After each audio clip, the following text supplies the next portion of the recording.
आज चाललो होतो बा सकाळी सकाळी चांद्याला कथा आणायला. तर रामकृष्ण हरी मंडळी, तर आज सकाळी ना मी सकाळ सकाळी आंघोळ विंघोळ करून लगेच अभ्यासाला बसलो आणि लगेच थोड्या वेळाने लगेच चांदणीचे फुलं तोडायला गेलो. देवपूजा करायची होती. देवपूजाला फुलं तोडले, तिथं घनदाट जंगलावानी झालं. मग गेलो बा चांद्याला कथा आणायला.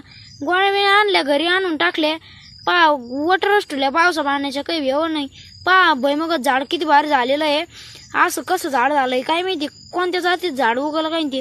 मग मला कोणतरी कमेंट केली होती का सोमवारी बेलाची पानं तोडत नाही, त्याच्यामुळे मी रायवर तोडून ठेवत होतो. त्याच्यामुळे मी वर डायरेक्ट शेंडल गेलो होतो. मग नंतर आमच्या चुलत्याचा वाढदिवस होता, 1 जून आहे ना आज, त्याच्यामुळे गेलो भाऊ वाढदिवसाला गेलो. सगळ्याच फोटो बिटो घेतले आणि केक बी आणला होता. आईस केक आणला होता, लय भारी केक होता.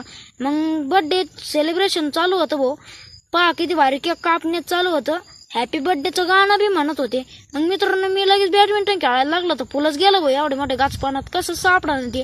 मग काय कवर सापडलं काही वेळा सापडेल, पण झालंच नाही. मग मित्रांनो मा भावे आता आणि ना आपण उद्याच्या ब्लॉग मध्ये भेटू. ओम नमः आदेश.